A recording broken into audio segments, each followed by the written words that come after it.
Here with Dr. Barbara Dossey. It's an honor to be with Dr. Dossey here today, and we're talking about self-care.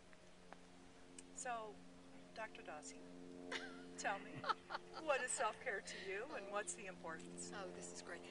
Let's call me Barbie. All right. Man, oh man, we're in this together. And it's truly a joy to be here to chat with you, and also to know that we're going to be able to share our joy and what we are passionate about. So when I speak of self-care, what I think is important is to really dive deep and to figure out what it is that I need to be able to sustain the work. And in order to do that, I'm going to have to care for myself. And so I think one way to look at this is like, we can think of ourselves as being like a precious art object. How are we going to take care of something that we really value? We have to really have that experience of being careful with it, of putting it in a place that it's going to be, very safe. And so when we look at the work that nurses have to do, it is truly doing anything we can to lift ourselves up so that when we go to be of service in our work, that we can sustain that. So some of the things that I do, it's like here we are, in our backyard, and we're very blessed here in Santa Fe that we're literally, in nature, just stepping outside. I think it's very important for me to, if I don't have time out in nature, I get kind of crazy. Mm-hmm. So I certainly find time to do that, to get quiet, because being at the desk, traveling a lot, doing a lot of writing, in order for me to be creative, I have to back off from being logical and analytical constantly. Mm-hmm. And so another thing I do too is needlework. And if I don't do needlepoint every 3 or 4 evenings, I get a little crazy. And even if I can just go and play with my threads, Sure. and all of a sudden it's like I feel like I've got 5 or 6 projects going, and I may have them, but there's still that common thread that is in all of those projects, and that is healing. And so what is that about? And so it's learning how to reweave the story. I often say reweave the fabric of our lives. Mm-hmm. And there are many interruptions every single day. Right. And how can we deal with those parts of ourselves that are in need of healing?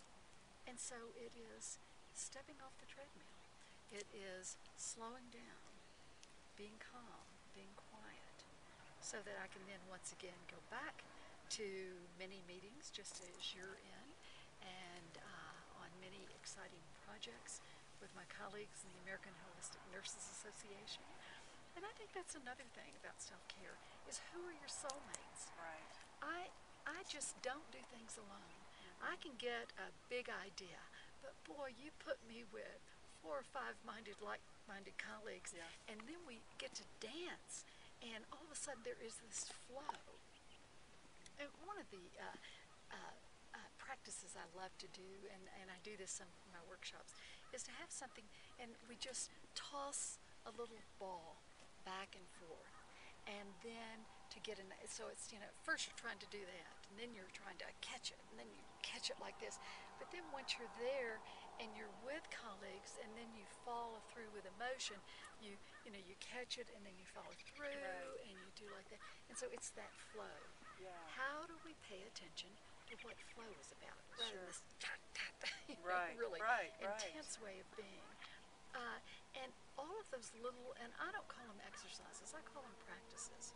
What are those ways that we can integrate this in our life every single day?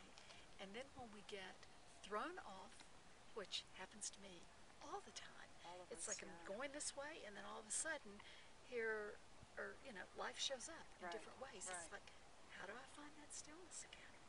So it literally is something that we have with us all the time, this Sure. thing called self-care and healing. It's the breath in and the breath out. So as you know, in my theory of integral nursing, it is looking at our interiority.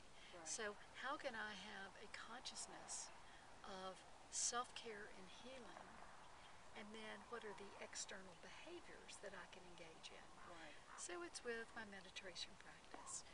It's with consciously eating. It's remembering to exercise. And so it's like, here we are, it's a lovely day, but we've had a lot of snow. And it has been bitterly cold and snowing here.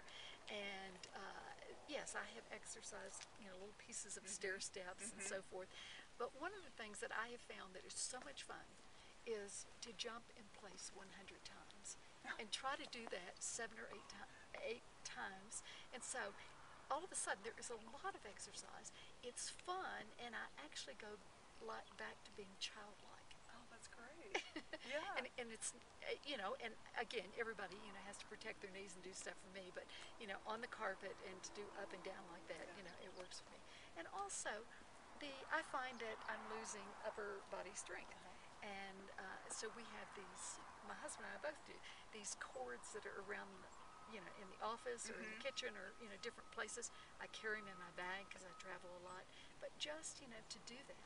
So this whole idea of stretching, of exercise, there are so many combinations of things that we can do that don't cost anything. Right. So, And that are convenient. right. Travel friendly. Oh, absolutely.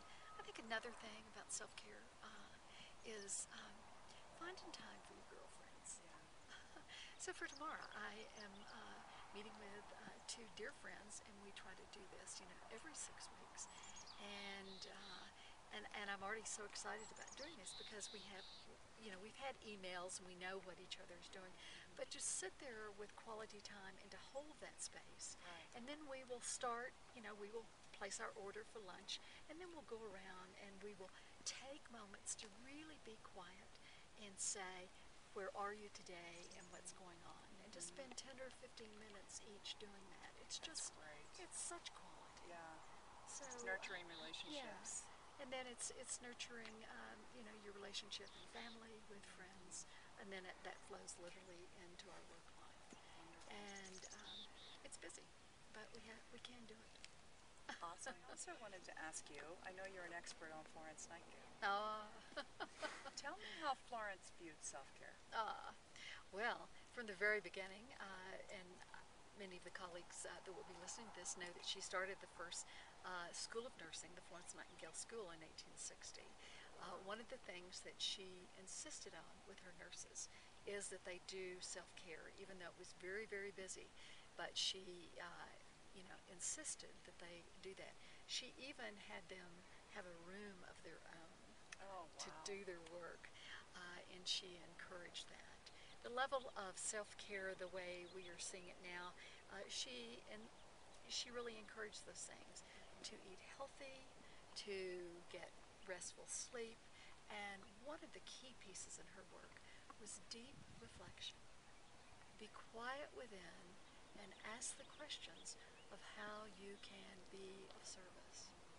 And I think this is one of the things that it has been part of my life, but studying Florence Nightingale and bringing that work forward has truly deepened my own experience of what that reflective practice is about. I have done it for a long time, but I'm taking it to a deeper and richer level. That's wonderful. Thanks. Thank you, Barbie. All right. Appreciate it.